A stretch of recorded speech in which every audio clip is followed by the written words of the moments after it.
Did you know a German fighter plane outperformed the iconic Spitfire in every category, except one? The FW-190 had a top speed of 410 miles per hour, 30 miles per hour faster than the Spitfire V. It could climb to 20,000 feet in under 6 minutes. And over 20,000 units were built in just 7 years. Today, we're deep diving into the Focke-Wulf FW-190, the forgotten German fighter that could have changed the course of World War II. And wait until you hear what happened during its first real test.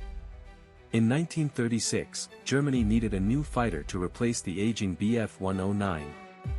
The Luftwaffe wanted something faster, more durable, and more versatile.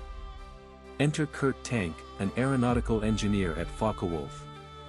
He proposed a radical new design, a radial engine fighter with a robust airframe and superior performance.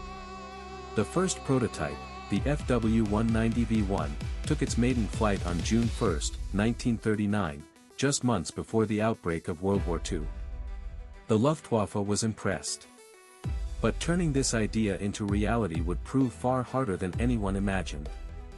The FW-190's radial BMW 139 engine was powerful, but it was also temperamental. Early models suffered from overheating and mechanical failures. Engineers had to redesign the cooling system, add more armor, and improve the cockpit visibility.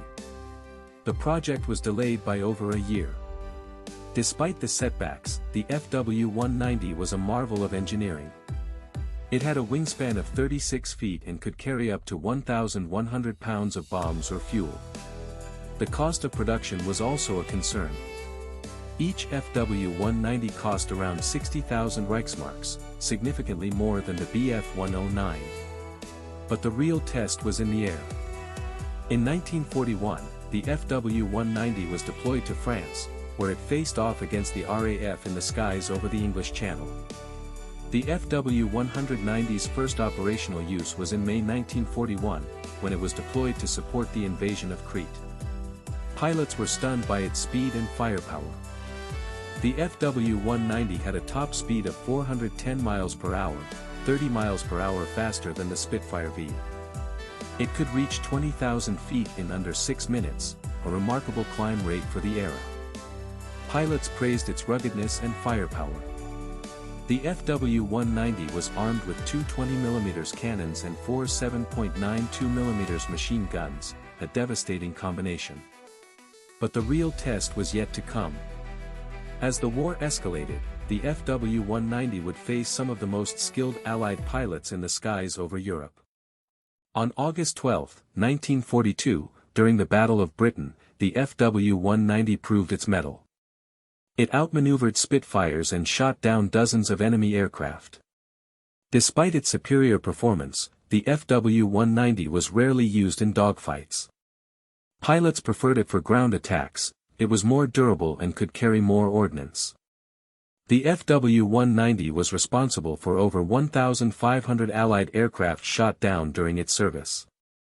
It was feared for its speed and firepower. But the enemy quickly adapted. The RAF developed new tactics to counter the FW-190, including high-altitude interception and coordinated attacks.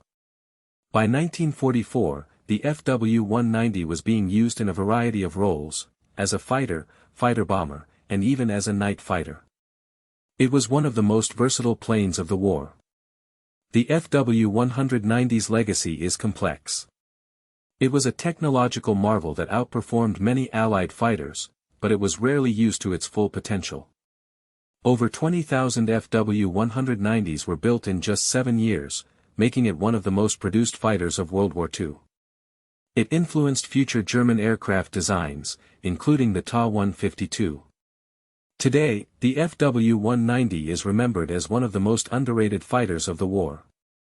It was fast, powerful, and deadly, but it was never given the chance to dominate the skies. So, was the FW-190 worth the investment? The numbers say yes, but the war didn't give it the chance to prove it fully. The Focke-Wulf FW-190 was a forgotten fighter that could have changed the course of World War II. It was fast, powerful, and deadly, but it was never given the chance to dominate the skies. Which military subject should we deep dive next? Comment below and subscribe for more.